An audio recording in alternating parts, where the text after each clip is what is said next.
नमस्कार, प्रणाम। मैं हूं तिवारी और स्वागत करता हूं आप सभी का अधिवक्ता महोदय में।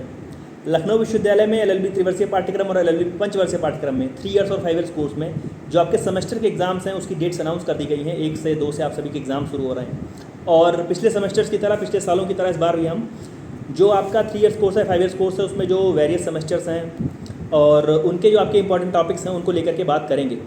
आज के अपने इस वीडियो में सीरीज़ का जो पहला हमारा वीडियो है एलएलबी 3 ईयर्स कोर्स में सेकेंड ईयर में जो आपका 4th सेमेस्टर का पहला पेपर है लॉ ऑफ एविडेंस का। सबसे पहले हम बात करेंगे एविडेंस के उन टॉपिक्स की। और जब हम एविडेंस का आपका पेपर देखें, अगर जो आपका पहला पेपर है तो जिसमें आपको इंडियन एविडेंस एक्ट 1872 पढ़ना होता है, तो आपकी जो 4 यूनिट है उसमें पहली यूनिट आपकी एविडेंस है। एविडेंस की डेफिनेशन को लेकर के है, उसकी रिलेशनशिप का है कि सब्सटेंटिव में, प्रोसीजरल में किस प्रकार के एविडेंसों को लेने की व्यवस्था है। फैक्ट इन इशू, सारे डेफिनेशंस की बात करेंगे।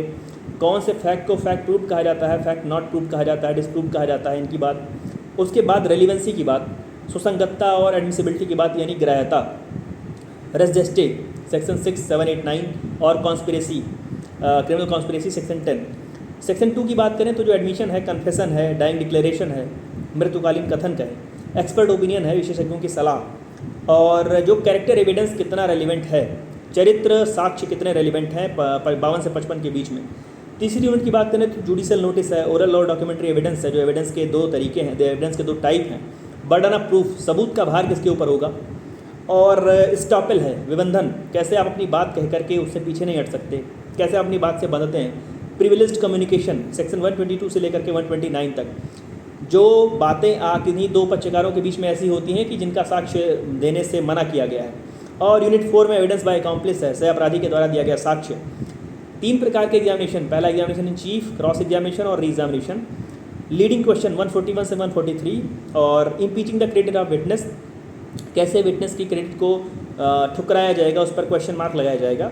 और 167 में improper admission and rejection of evidence, ये आपका पूरा का पूरा सिलेबस है इंडियन एविडेंस एक्ट 1872 में लॉ ऑफ एविडेंस पेपर का।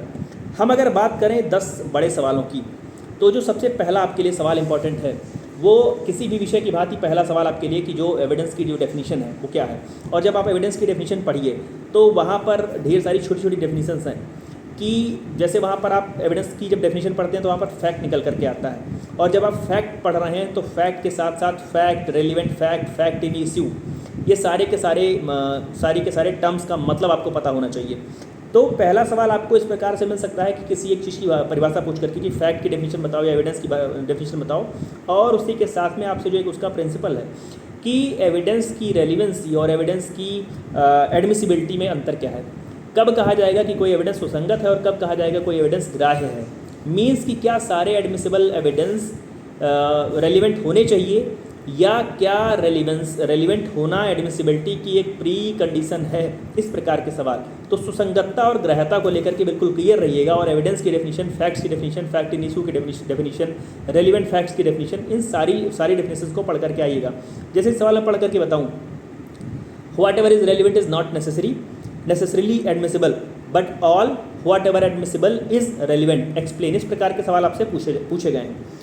दूसरा सवाल जो आपके लिए बहुत ही इंपॉर्टेंट है वो रेस जेस्टे का सिद्धांत, जिसमें आपको किन्हीं तथ्यों के बारे में बताना होता है जो part of a series of transition होते हैं। तो रेस जेस्टे का जो प्रिंसिपल है सेक्शन 6, 7, 8, 9 में, उसमें किस प्रकार के फैक्ट को जो पहले हम बात करते हैं एडमिसिबिलिटी और रेलिवेंसी की, कैसे उससे थोड़ा सा आगे बढ़ करके रेस जेस्टे में अन्य चीज़ें भी शामिल हैं, कैसे अन्य सारे फैक्ट भी शामिल हो सकते हैं। तो रेस जेस्टे भी जो टॉपिक है आपके लिए बहुत ही इंपॉर्टेंट है। तीसरा सवाल जो आपके लिए बड़ा बनता है वो एडमिशन और कन्फेशन को लेकर के बनता है। एडमिशन और कन्फेशन में पहले तो आप दोनों का मतलब जानिए, दोनों को जानिए कि कौन सा सिविल लॉ में और क्रिमिनल लॉ में यूज होता है, कौन सा सिविल लॉ में क्रिमिनल लॉ में यूज नहीं होता, मतलब कौन सा सिविल लॉ में नहीं होता है। दूसरी चीज़, जब आप एडमिशन पढ़ रहे हैं, जब आप कन्फेशन पढ़ रहे हैं, तो वहाँ पर पढ़िए कि एडमिशन किसके समक्ष होगा, कन्फेशन किसके समक्ष होगा, कौन एडमिशन कर सकता है, कौन कन्फेशन कर सकता है। मीन्स आप प्रयास ये करिए कि एडमिशन और कन्फेशन को एक अंतर की तरह पढ़िए, तुलनात्मक अध्ययन करके पढ़िए, ताकि एडमिशन और कन्फेशन के बारे में आपको डेप्थ में जाकर के पढ़ने का मौका मिल जाए। कई बार आपसे पूछा गया है कि व्हेन एडमिसिबल व्हेन नॉट, कब कोई तथ्य एडमिसिबल है, कब नहीं। जैसे आपसे पूछ लिया जाए कि क्या पुलिस अधिकारी के समक्ष दिया गया कन्फेशन ग्राह्य है, सुसंगत है, ऐसे करके आपसे सवाल पूछा गया है। तो एडमिशन और कन्फेशन को लेकर के बहुत क्लियर रहने की आवश्यकता है। उसके बाद जो आपके लिए बहुत ही इंपॉर्टेंट टॉपिक है, मतलब कहें तो यहाँ का फेवरेट सवाल है, डाइंग डिक्लेरेशन। मृत्यु पूर्व जो कथन होता है, मीन्स कि जो कोई व्यक्ति इस स्थिति में है कि उसको इस चीज़ का आभास हो चुका है कि उसकी डेथ करीब है, उसकी मृत्यु निश्चित है, और वो अपने डेथ के सफिशिएंट कॉज बताता है या कुछ भी ऐसा बताता है जिससे उसकी डेथ के कॉज की तरफ इशारा होता है। धारा 32 इंडियन एविडेंस एक्ट भारतीय साक्ष्य अधिनियम में धारा 32, तो वहाँ पर आपको डाइंग डिक्लेरेशन को कायदे से पढ़ने की ज़रूरत है। डाइंग डिक्लेरेशन के बाद जो आपके लिए बहुत इंपॉर्टेंट टॉपिक है वो burden of proof. Burden of proof में सेक्शन 101 से लेकर के सेक्शन 106 बर्डन ऑफ प्रूफ, इतने सेक्शंस आपके लिए काफ़ी हैं, इतने सेक्शंस में आपका हो जाएगा। तो बर्डन ऑफ प्रूफ में इतनी चीज़ें पढ़िए। और lies upon home, burden of proof किसके ऊपर होता है, shifting of burden of proof भी थोड़ा सा पढ़ लीजिएगा कि कैसे बर्डन ऑफ प्रूफ शिफ्ट हो सकता है, कैसे किया जा सकता है।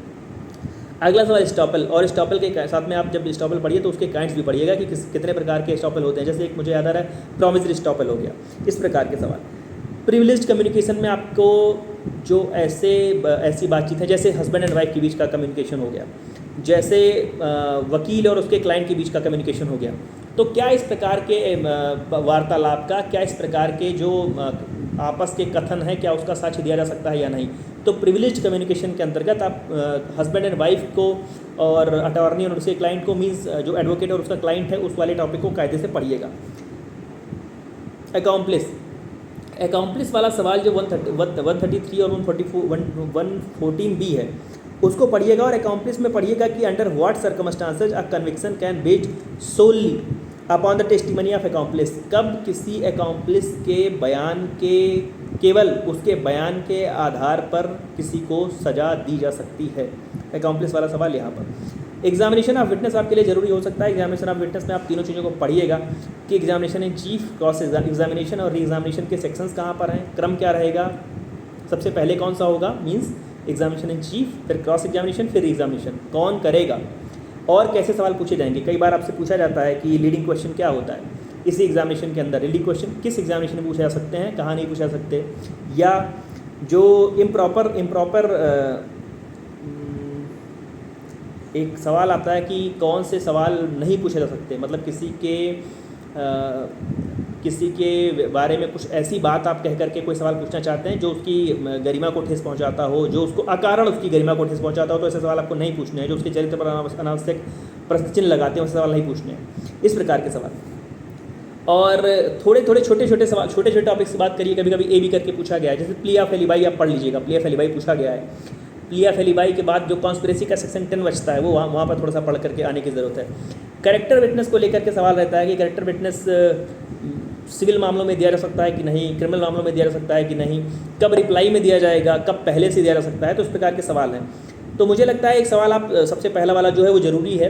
एडमिसिबिलिटी और रेलिवेंसी को लेकर के बिल्कुल स्पष्ट रहिएगा। फैक्ट की डेफिनेशन, फैक्ट इन इशू की डेफिनेशन, रेलिवेंट फैक्ट की डेफिनेशन, और जो ये प्रिंसिपल है एडमिसिबल होने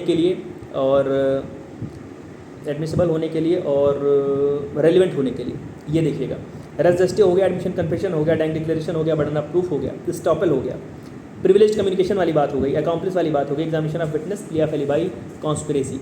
इतने सवालों को यदि आप पढ़ करके जाते हैं तो मुझे लगता है जो आपका पहला पेपर है, पहला सवाल है, पहला पेपर है लॉ ऑफ एविडेंस का, वो बहुत ही बेहतर होने वाला है। तो ढेर सारी शुभकामनाएं LLB 3 ईयर्स में 4 सेमेस्टर के आप सभी लोगों के लिए जो इस बार पार्ट लेने जा रहे हैं एग्जाम में। जो आपका अगला पेपर है, पेपर 2 है लेबर लॉ, उसकी वीडियो को लेकर के मैं जल्दी आपके समक्ष उपस्थित हो जाऊंगा। तब तक जुड़े रहिए मेरे साथ। धन्यवाद, सादर प्रणाम।